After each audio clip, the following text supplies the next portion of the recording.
Bueno, entonces, la clase pasada hablamos de la integral. De hecho, es la integral definida porque la estamos obteniendo en un intervalo definida, en un intervalo del eje real. Y la pregunta era, ¿cómo obtenemos el área comprendida entre la gráfica de una función y el eje de las X? Y al igual que hacíamos en la primaria de descomponer una, una figura en varias, donde sí supiéramos cómo calcular el área, aquí ocupamos casi la misma idea, ¿verdad? Excepto que ahora dividimos esa región en franjas, todas que en este caso tienen la misma base, y la altura decíamos que puede estar dada por la imagen de cualquier punto intermedio en los subintervalos. Entonces, hacíamos un ejemplo en donde aproximábamos el área debajo de la gráfica de x al cuadrado y sobre el intervalo menos 2, 2, ¿verdad? Hacíamos una partición de 8 subintervalos, entonces cada subintervalo tenía una longitud de 0.5 unidades y tomamos dos sumas, ¿verdad? Una en donde se consideraba como altura la mayor de las imágenes en ese subintervalo y, y en ese caso, que eran estas primeras cuentas que teníamos aquí, para la suma superior obteníamos que el área era de 7.5 unidades de área y para la suma inferior, es decir, cuando calculamos la altura como la menor de las imágenes en el subintervalo en donde estamos trabajando, teníamos 3.5 unidades de área. La diferencia entre la suma superior y la suma inferior es de 4 unidades. Ese error es demasiado grande. Y lo único que podíamos afirmar es que el área exacta está entre esas dos cantidades. Decíamos que esa área exacta dependía no tanto de si tomábamos la mayor de las imágenes o la menor de las imágenes, sino de bueno, dependía más de que el número de intervalos que estuviéramos considerando fuera cada vez más grande. Conforme ese número de subintervalos es más grande, el error al calcular estas sumas disminuye y si ese número de subintervalos tiende a infinito, estas sumas deberían de tender a la misma cantidad y esa sería el área exacta. Entonces, veíamos que el área exacta es el límite cuando n tiende a infinito de la base que está dada por la longitud de cada subintervalo, b menos a entre n, por la suma de las imágenes. ¿Por qué obteníamos esta suma? Porque al hacer las cuentas notábamos que como en cada caso es base por altura, podemos factorizar esta cantidad que es la base, ¿verdad? Y entonces es la base por la suma de las alturas en cada uno de los subintervalos y que de manera general escribimos de esta forma. Lo que vamos a hacer el día de hoy es un ejercicio simple, el más simple, que de hecho seguramente ustedes cuando ya lo escriban van a pensar, para eso no necesitamos calcularlo con integrales. El ejercicio entonces tiene como objetivo simplemente que se entienda esto de calcular el área aproximando por sumas superiores y sumas inferiores y para permitirnos llegar a la generalización de cómo vamos a calcular las integrales. Bien, entonces el ejemplo es el siguiente. Calcular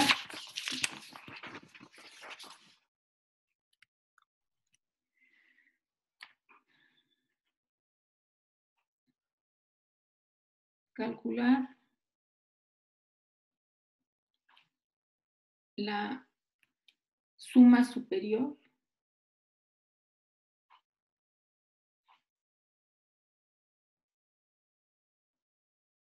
que nosotros la denotamos la clase pasada como A sub S para denotar que es el área, ¿verdad? Y la suma inferior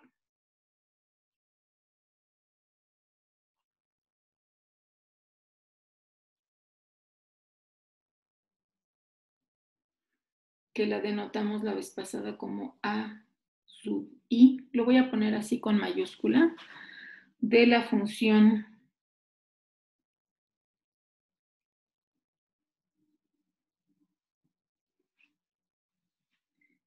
f de x igual a x en el intervalo cerrado de 1 a 2 con una partición uniforme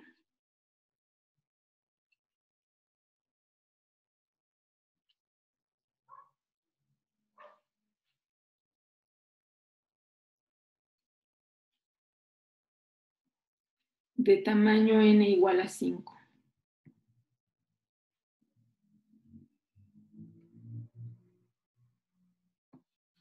Bien, entonces, lo primero es una gráfica.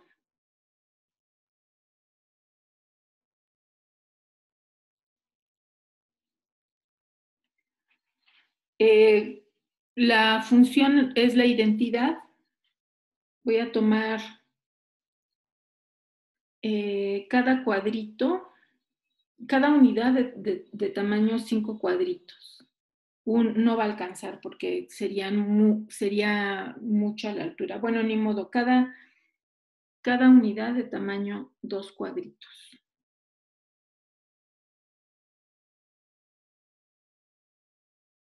Uno, dos, y luego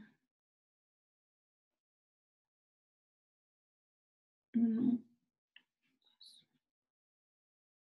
La gráfica de la función f igual a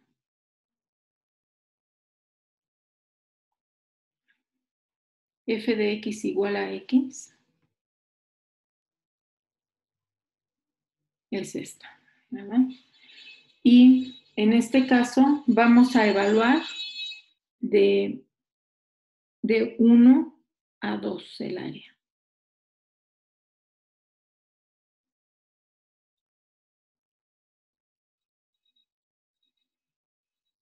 Es decir, queremos encontrar el valor de esta área. Y seguramente más de uno de ustedes sabe cuál es el valor de esa área. ¿Quién me dice cuál es el valor de esa área? El valor exacto.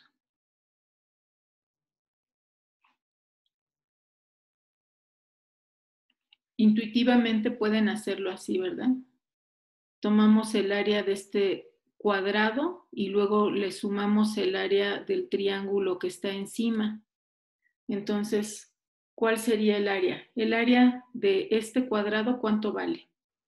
1. 1. Entonces, ¿y el área de el triángulo que falta? 0.5. Ajá, entonces, ¿cuál sería? Unidades cuadradas. 1.5 unidades de área. Van a decir, bueno, pues si ya sabemos cuál es el área exacta, ¿para qué vamos a hacer este ejercicio? Para entender nada más qué ocurre en el caso general. Entonces, la partición es de tamaño 5. Este intervalo, ¿sí? Si lo partimos en 5 subintervalos, cada uno de ellos va a tener, la longitud de la base va a ser de 0.2. A ver si me sale, ¿eh? Más o menos. Bueno, tendría que estar un poco más a la derecha.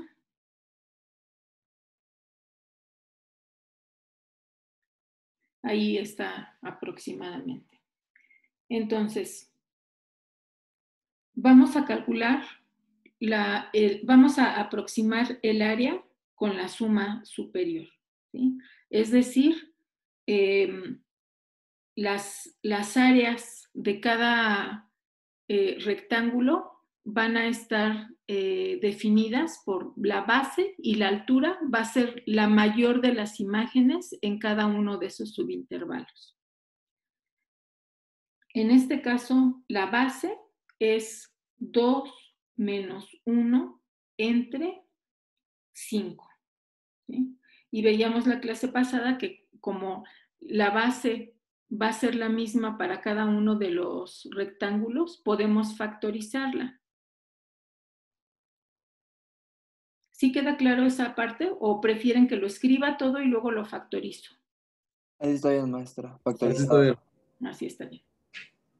Bueno, entonces, en el primer subintervalo, la mayor de las imágenes sería la que está a la derecha. Y en ese punto tendríamos que evaluar la función en 1.2. ¿Están de acuerdo? ¿Sí? Sí. Entonces, este primer punto es 1.2, luego es 1.4, 1.6, 1.8 y finalmente 2. Para el siguiente rectángulo, este que estoy señalando en este momento, tendríamos base, que es la misma, por altura, y la altura sería la imagen en el extremo derecho. Entonces es la función evaluada en 1.4. Lo mismo hacemos para los siguientes rectángulos en 1.6,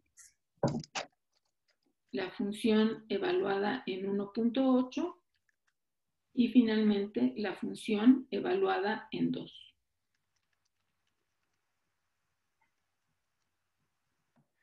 En este caso, 2 menos 1 entre 5 es 0.2 y como la función que de la que queremos evaluar es la identidad, la función evaluada en 1.2 va a dar 1.2, la función evaluada en 1.4, 1.4, 1.6, etc. ¿Sí?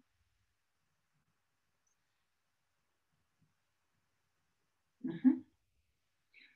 Y ahora hacemos la suma, quedaría 1.2, 2.6, 2.6, 3.2, 4.2, 5, 6, 7, 8, ¿verdad? Corríjanme, por favor, si es que no fuera eso. Y entonces... No, sí está correcto. Sí está correcto. Y 8 es 16 décimos, es 1.6, ¿verdad? Entonces, por lo tanto, las sumas superiores serían 1.6 unidades de área. Lo que sabemos es que estas sumas superiores pueden ser mayor o igual que el área exacta. Ahora, vamos a calcular la suma inferior, que era con I mayúscula. Tenemos otra vez la longitud del intervalo y la altura. Ahora la vamos a estar tomando como la menor de las imágenes en cada subintervalo, que van a ser los extremos de la izquierda. Entonces, para el primer rectángulo, este que estoy señalando, la menor de las imágenes está en 1. Evaluamos la función en 1. Para el segundo intervalo sería en 1.2. Para el tercero en 1.4. para el cuarto en 1.6 y para el último en 1.8. No llegamos a 2 porque el área del último rectángulo consideramos la altura como la menor de las imágenes, que es la que está a la izquierda. Luego hacemos lo mismo que en el caso anterior, ¿verdad? Tendríamos 2 menos 1 entre 5 es 0.2 y como la función en este caso es la identidad, tendríamos la función evaluada en 1 es 1, la función evaluada en 1.2 es 1.2, etc.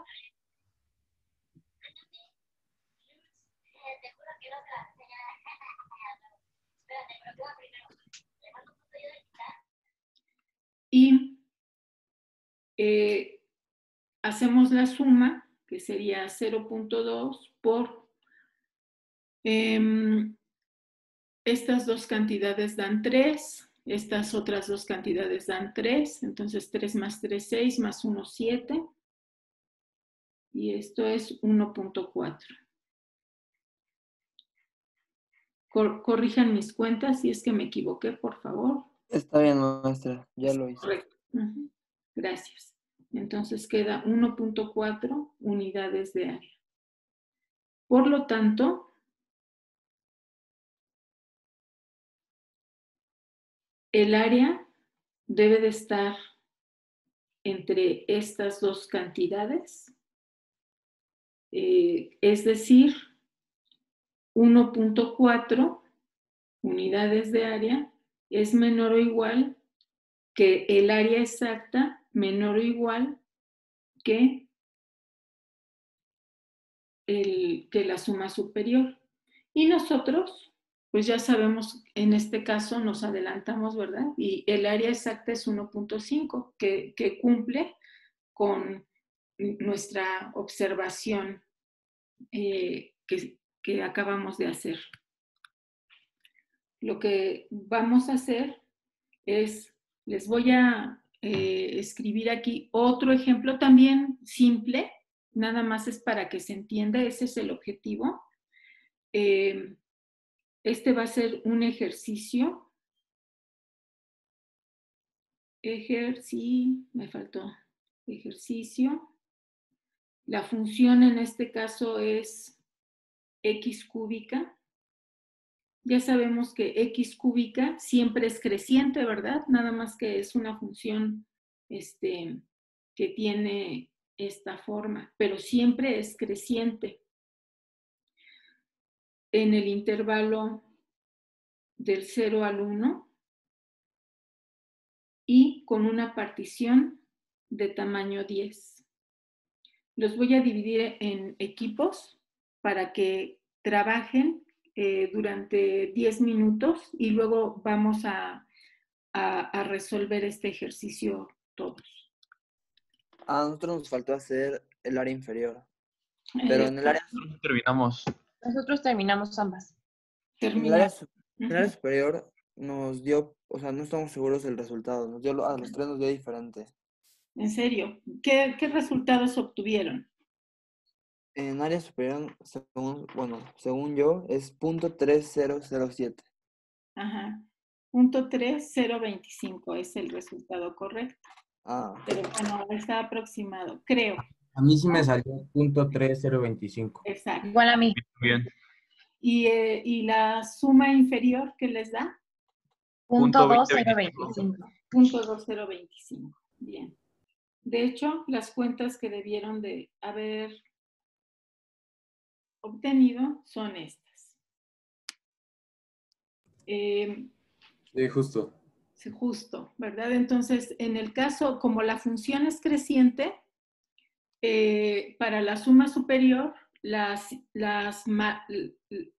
mayor de las imágenes en cada subintervalo es el extremo de la derecha.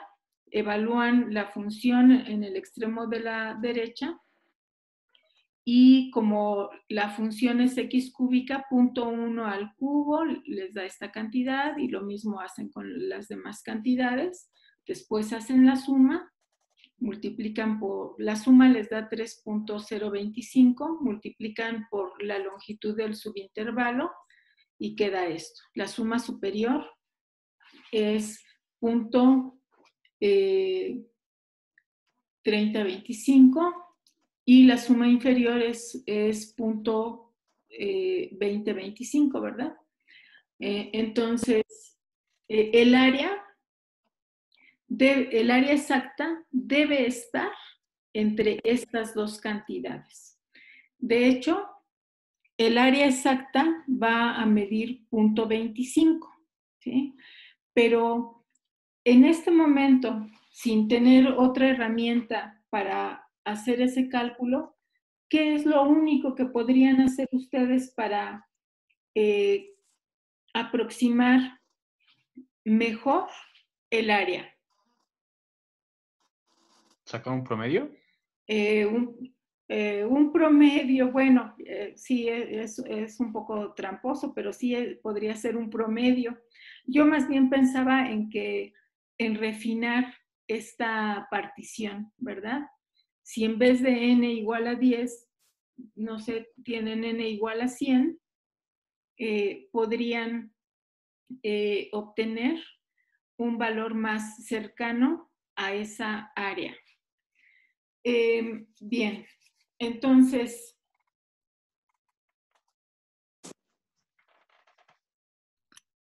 entran a MATLAB y vamos a abrir un nuevo script. Le voy a poner integral como nombre. Automáticamente se crea con .m. Y básicamente funciona como cualquier otro lenguaje de programación. Entonces, con el signo de porcentaje podemos escribir comentarios. Vamos a describir este programa aproxima el valor de una integral definida. Profesora, Dime. ahorita que estoy iniciando. Lo primero que tenemos que definir es el intervalo en donde estamos integrando. Vamos a pensar en el ejercicio que acabamos de resolver, por ejemplo, en la función f de x igual a x cúbica, en el intervalo de 0 a 1. Esto tenemos que estarlo modificando cada vez que definamos una nueva función y un nuevo intervalo. Vamos a definir el tamaño de la partición, que en este caso era 10. Y vamos a definir también la función. En MATLAB tenemos que definir los valores de x como un arreglo, que es en donde se va a evaluar la función. Entonces, lo vamos a definir así. Es el intervalo que va de 0 a 1, pero espaciado, como la partición va a ser b menos a entre n, quizás aquí convenga, por ejemplo, le voy a llamar a esa cantidad delta, que es el incremento, y la vamos a definir como b menos a entre n.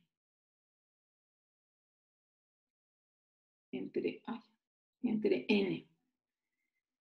Y entonces aquí le vamos a dar un incremento delta. Este es el extremo inicial del intervalo, el incremento y el extremo final del intervalo. Vamos a ver hasta este momento qué es lo que hace este programita. Lo único que hará es darnos A, B, el valor de delta, que ya sabemos que es 0.01, y en X lo que esperamos obtener es 0, 0.1, 0.2, etcétera, hasta el 1. Entonces voy a correr el programa y ahí está, ¿verdad?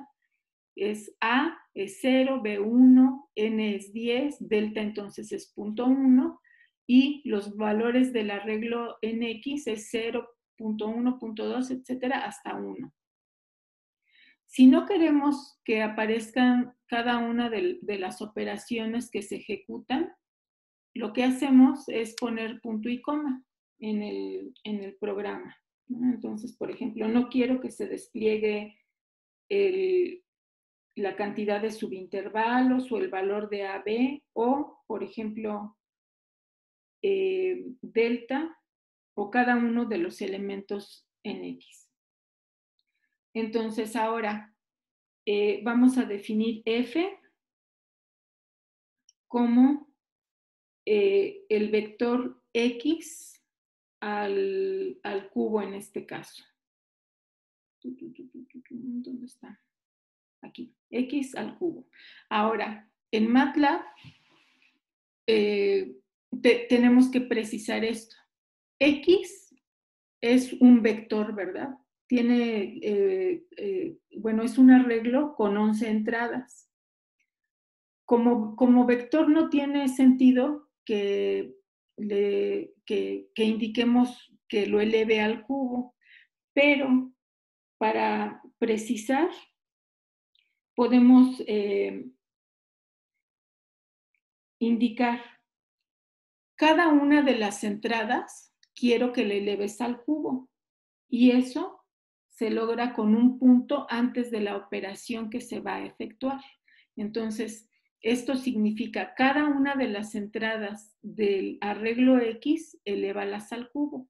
Voy a volver a correr el programa para que vean que eso es lo que hace.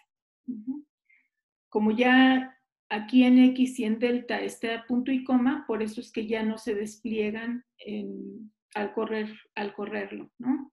A, B, N y ahora F, ¿sí? Que son las imágenes de los valores en X. Y luego vamos a, fíjense, en este caso sabemos que la función es creciente, pero si no supiéramos que es creciente, para determinar cuál es la mayor de las imágenes o la menor de las imágenes en cada intervalo, tendríamos que hacer una comparación o calcular, de hecho, los puntos extremos en ese subintervalo. Este programa vamos a hacerlo no tan preciso en ese sentido. Vamos a calcular la suma, pero no la suma superior y la suma inferior, sino la suma tomando como altura de los rectángulos, los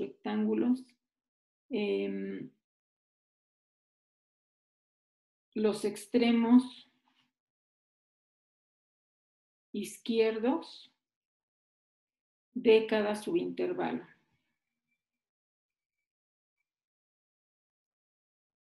Hay que mejorar esa redacción, ¿verdad? Porque estoy dando muchas cosas por hecho con el antecedente de lo que nosotros tenemos. Entonces, vamos a llamar a esa S de la izquierda, por ejemplo, le voy a llamar I mayúscula, de la suma de la izquierda, o mejor así, caramba, suma izquierda, ¿no?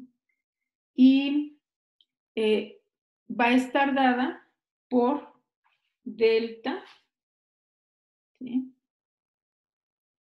Multiplicada, y como van a ser las imágenes de la izquierda, tengo que hacer la suma desde 0 hasta 1 antes de que terminen todos estos todas estas imágenes, ¿verdad? Entonces eso vamos a hacerlo un poquito antes. Entonces, le voy a llamar aquí. En MATLAB se distinguen mayúsculas de minúsculas. Y entonces voy a tomar I como el valor de F en la primera entrada. Recuerden que computacionalmente no hay entrada 0, ¿verdad? Entonces esta sería la entrada 1, entrada 2, 3, 4. Entonces es el valor de F en la entrada 1. Y luego voy a empezar.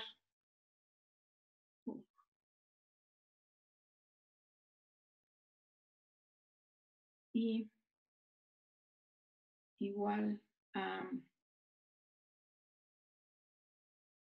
2 hasta n-1, haz lo siguiente, que esa I sea lo que teníamos más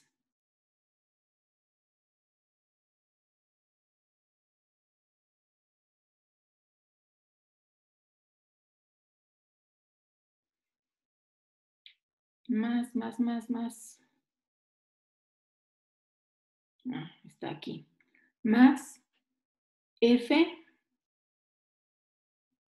en I.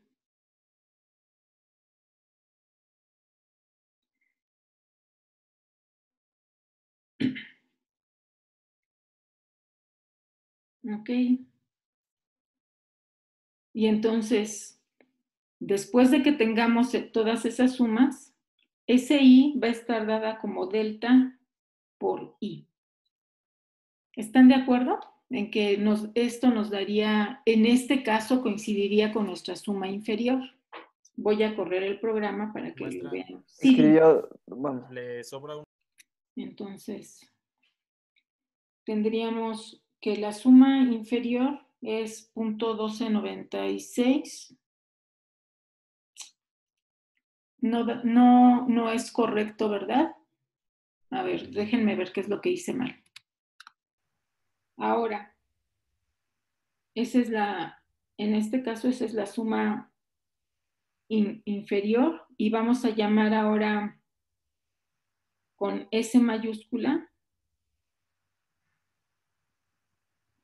Otra vez empiezo en F, en...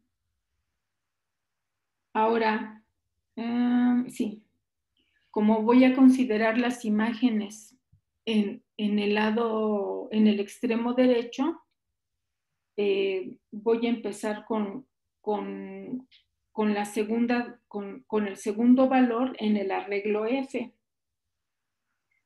Y repito básicamente. Y igual a 3 hasta n+1.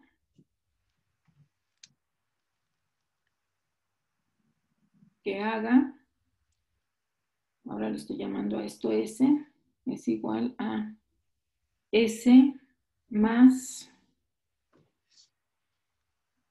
F en I.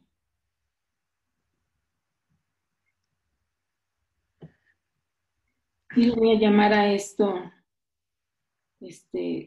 suma superior, que es igual a delta por S mayúscula y ya, ¿verdad? Bien. Ok. Ahora, ya que tenemos el programa que está, que hace lo que nosotros queremos que haga, aunque claro, hay muchas formas de mejorarlo, nada más es una manera rápida simplificar las cuentas.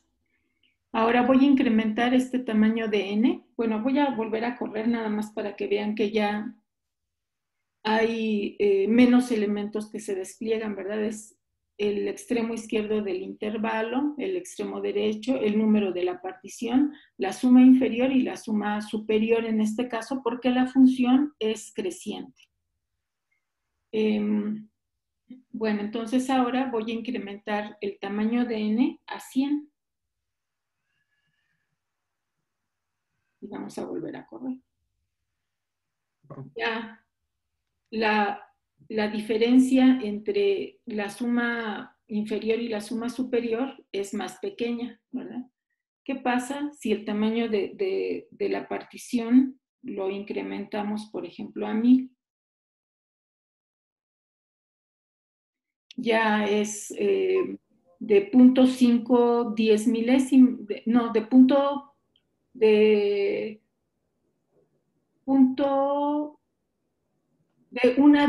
una milésima, ¿verdad? Es el error. Profesora, Sí, dime. yo corrí ahorita el programa igual como... Con n igual a 10.000, prácticamente ya el error es de un 10 milésimo y vamos a incrementar todavía más. Y entonces ahí ya al menos con este nivel de precisión ya coinciden la suma superior y la suma inferior. Una vez que coinciden, sabemos que este es el valor exacto del área. Este programita pues tiene todavía muchas inconvenientes, ¿verdad? En este caso estamos suponiendo que la función es creciente. Si la función es decreciente, entonces los roles de la suma inferior y la suma superior se intercambian. Y si es una función que oscila, deberíamos de tener una forma de verificar cuál es la mayor de las imágenes y la menor de las imágenes. ¿Cuál es tu duda? Maestra, si en vez de tomar la mayor y la menor, solo tomamos como lo que está pasando, todas las de la derecha y todas de la izquierda, ¿nos daría un resultado similar aunque no fuera creciente? Sí, de hecho, por eso es que este programa funciona, porque recuerda que para llegar a una buena aproximación de la integral no depende tanto de si tomas la mayor de las imágenes, la menor de las imágenes o un punto intermedio. Depende más del refinamiento de la partición. Entonces, si en este caso tomas como altura los extremos izquierdos y para este que se me olvidó poner aquí el comentario, ¿verdad? La suma tomando como altura de los rectángulos los extremos derechos, cuando ya esa SI y SS sean iguales o el error entre ellos no sea muy grande, podemos inferir que esa va a ser el área. También podríamos mejorar nuestro programa escribiendo en automático una tolerancia, ¿verdad? Y al al tomar el valor absoluto de la diferencia de estas dos sumas, si esa tolerancia es, más bien si esa diferencia es menor que la tolerancia, vamos a dar por hecho que esa es el área, ¿no? O la aproximación que nosotros estamos dando al área. ¿Qué sigue ahora? Bueno, pues para poder calcular la integral de manera exacta, ¿verdad? Que en este caso le estoy denotando como esta área, vamos a tener que calcular límites de sumatorias.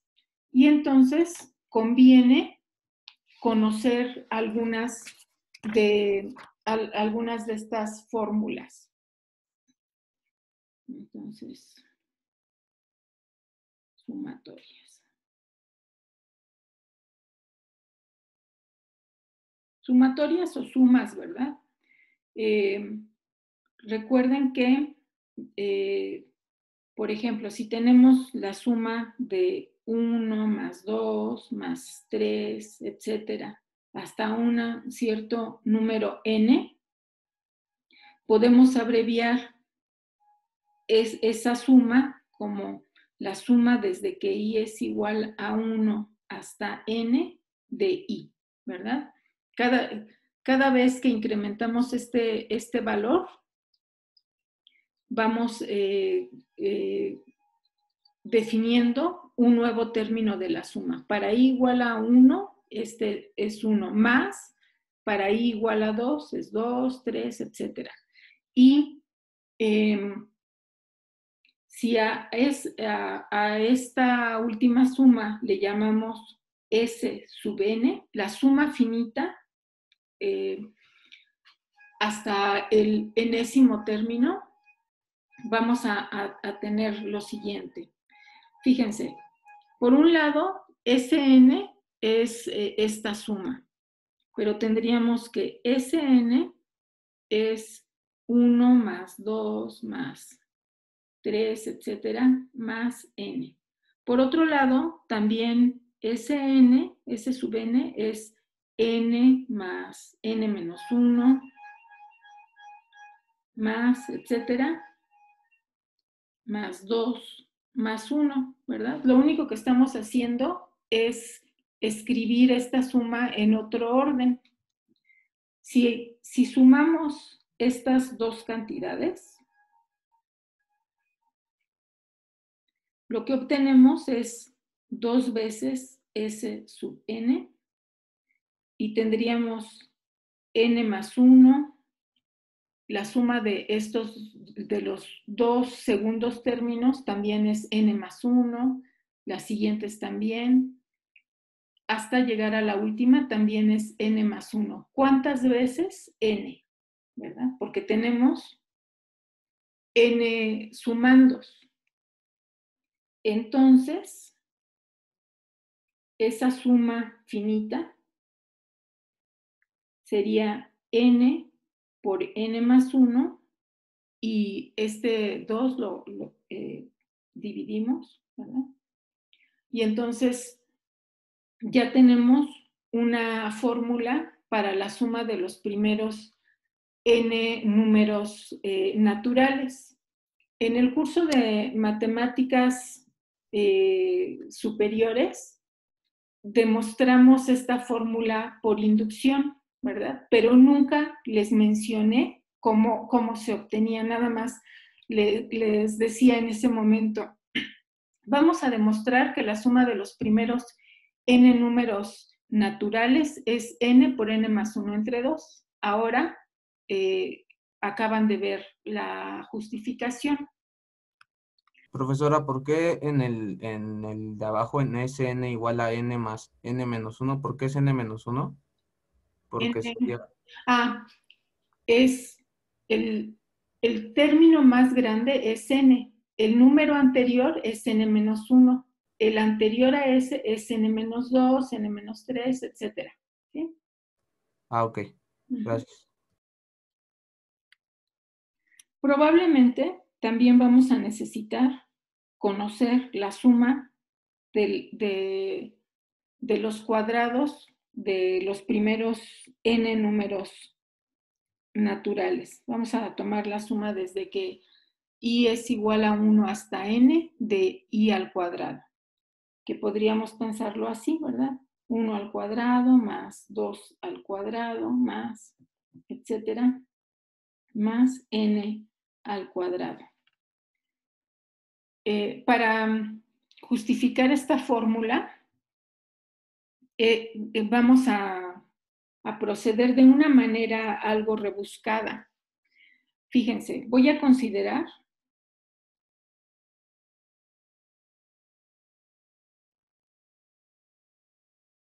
la suma desde que i es igual a 1 hasta n de i más 1 al cubo menos i al cubo. Al final lo que vamos a ver es que hay algunas cuentas que se van a simplificar y que por eso nos sirve esta expresión. Claro que escribiéndola como si se nos hubiera ocurrido de la nada, no tiene sentido, ¿verdad? Seguramente la pregunta que se están haciendo ustedes es ¿por qué esa suma? Bueno, vamos a revisar qué obtendríamos aquí. Si i es igual a 1, lo que tendríamos es 1 más 1 es 2 al cubo menos 1 al cubo. 2 al cubo menos 1 al cubo. Lo voy a poner entre paréntesis nada más para indicar que voy incrementando el valor de i en cada paréntesis. Ahora, i es igual a 2, entonces tendríamos 2 más 1 es 3 al cubo menos 2 al cubo. Y ahora vale 3. Entonces tendríamos 4 al cubo menos 3 al cubo.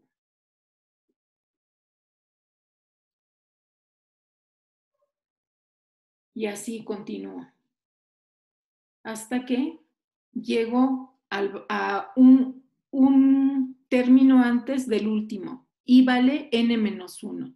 Cuando vale n menos 1, le sumo 1, entonces vale n al cubo menos n menos 1 al cubo. Y finalmente, el último término.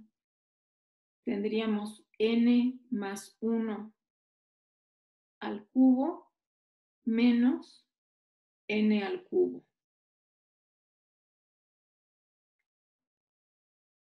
¿Sí? ¿Qué notan ustedes? ¿Podremos simplificar esta suma de alguna manera?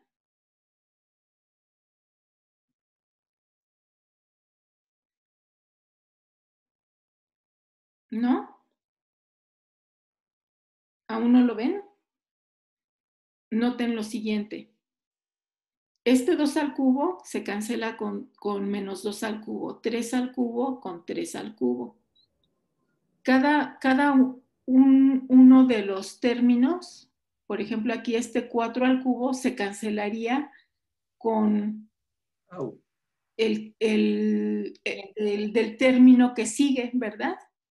¿Y qué es lo único que quedaría sin cancelar? A ver, voy a ir cancelando algunos términos para que se den cuenta cuáles son los que nunca se cancelan, ¿verdad? Aquí el 4 también se cancelaría, pero no estamos viendo el siguiente término. Y tendríamos n al cubo con este n al cubo. En este caso, este término también se cancelaría con otro de los que está aquí, de los que no hemos escrito, y este de aquí se cancelaría también con otro de los que no están escritos. ¿Sí les queda claro a todos? Sí. ¿Sí? Y entonces, al final, ¿qué quedaría?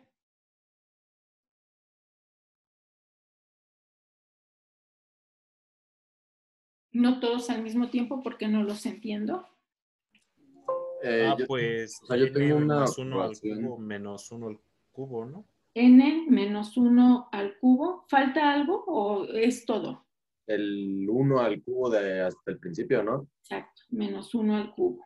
Uh-huh. Es más. Es más entre paréntesis. Sí, tienes razón. ¿Todos están de acuerdo que eso es lo que queda? Sí. Bien.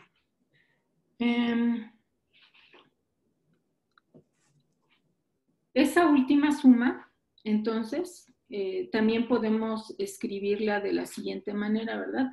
Es un binomio al cubo. Sabemos que es el cubo del primero más 3 veces el cuadrado del primer término por el segundo, que en este caso como es un 1, no afecta, más 3 veces n por 1 al cuadrado, más 1 al cubo, menos 1 al cubo, que es 1.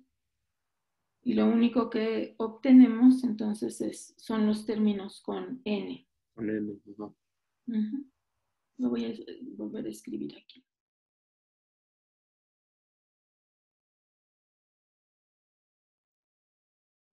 Ujú. Bien, hasta ahí vamos bien. Luego, por otro lado, tenemos lo siguiente.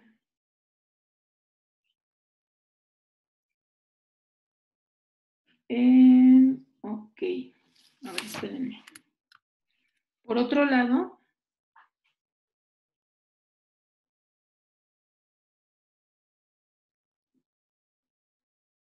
volvemos a considerar esta suma.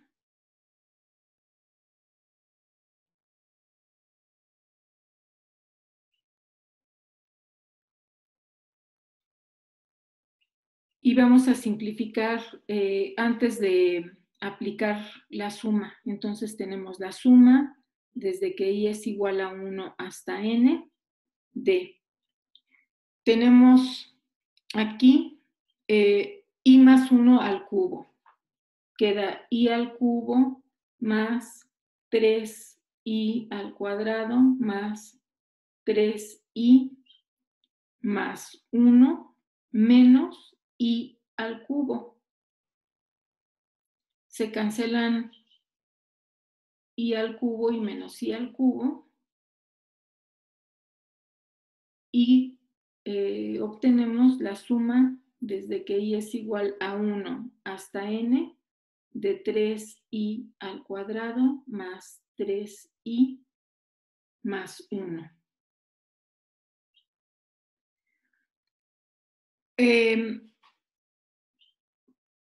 Aquí estamos escribiendo esta suma de manera abreviada, pero si estamos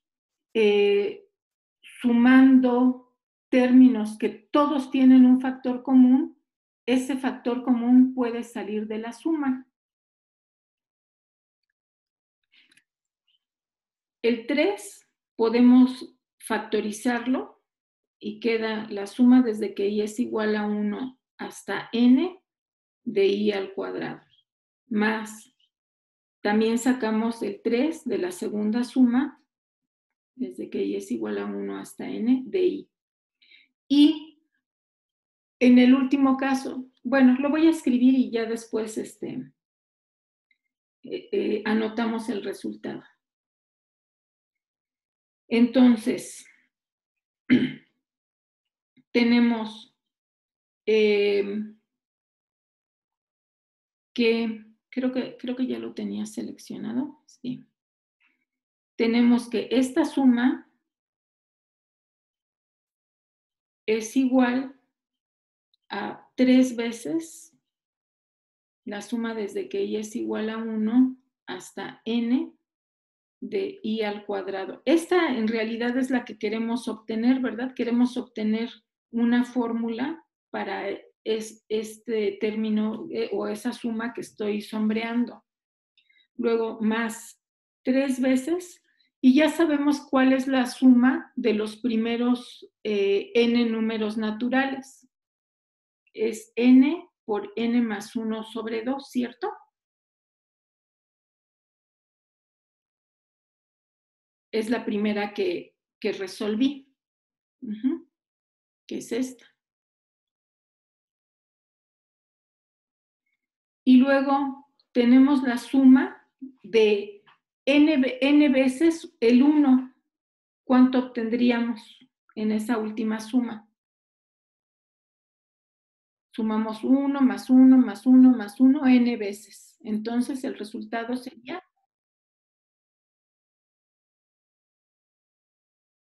¿Cuál sería el resultado, chicos? ¿N? Ajá, n. Bien.